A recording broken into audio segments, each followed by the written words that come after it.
The NeoGeo never amassed the same popularity as the Nintendo or Sega consoles in the 90s. This was due to several reasons, but mainly because the system was so expensive when it was released.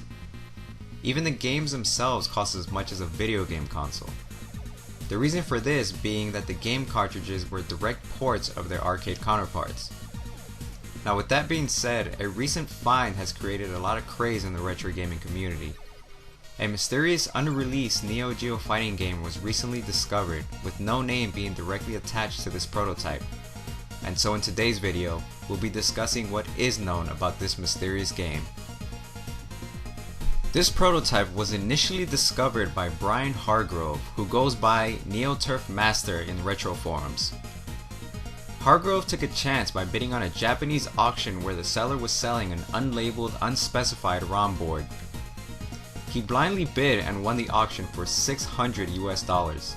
Initially, the bid seemed to have been a dud as the board seemed dead and contained only data from a game Voltage Fighter Gawkazer.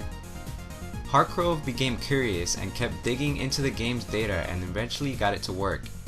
To his surprise, he loaded a game that no one had ever seen before, which was both unfinished and unknown to most. Everything about this game is unknown, as the title, developer, and date of development is missing due to data corruption that affect the original prototype board. Its title screen is completely missing, as are several other features of the game. Hargrove was able to patch up some broken components of the game. Its title and credits appear to have been irretrievably lost. It is also possible that these things never actually existed. Speculations say the proto board may have been the work of developer Technos, who also produced Gawkazer, of which there is data from on the board.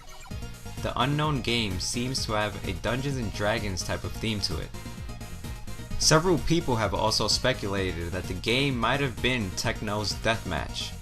According to Christopher Rasa on Twitter and NeoGeo Masterlist, Deathmatch was rumored around 1994 and may have been cancelled after Technos completed Double Dragon and Gawkazer in 1995.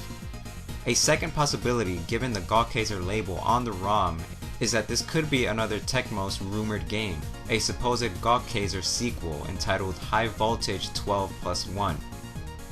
Several people have begun requesting info or leads from the Japanese fan community, and given the small, close nature of the Japanese arcade scene, it's entirely possible one of the game's designers may come forward to shed some light on this mysterious game.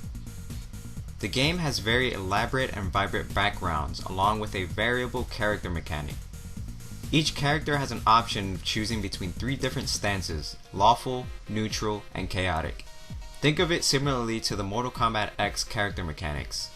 Each stance has its own specific sprite and movesets. This was a very unique mechanic for its time. Lawful mode characters are meant to have a lengthier power meter at the bottom of the screen, something that is not currently visible in the game's build. The differences in stance is also in its visuals. Chaotic stance characters, for example, hunch over, rage, and breathe heavily. Keeping in mind that this is in fact a prototype, Hargrove was unable to show 3 of the characters of the game due to the missing sprites on the board. Some characters even have the ability to summon animals to fight along with them. Hargrove demoed the game to a small audience in an after-hours meeting at Midwest Gaming Classics. Now unfortunately, the ROM dump can't currently be used on emulators. The ultimate goal is making the game available to play in the MAME emulator. This game's gorgeous sprites showed the amount of artistry taken to produce the game. Several stages incorporated stunning effects. For example, one battleground takes place in a cave, and as the fighters move past an opening along the top of its back wall, the edge of the sun seeps through the cracks and creates a stunning lens flare. Another example is the boss area that features a swirling vortex in the background, which is reflected and distorted on the glossy floor. Now I hesitated in posting this video as soon as the news was released of its discovery because I knew someone would come forward, and it seems that someone has. Takumi Matsume, aka Coin, who was an artist that formerly worked at a small gaming development studio called Toy Pops, revealed that the game was being developed by Face, himself being one of the staff members that worked on it.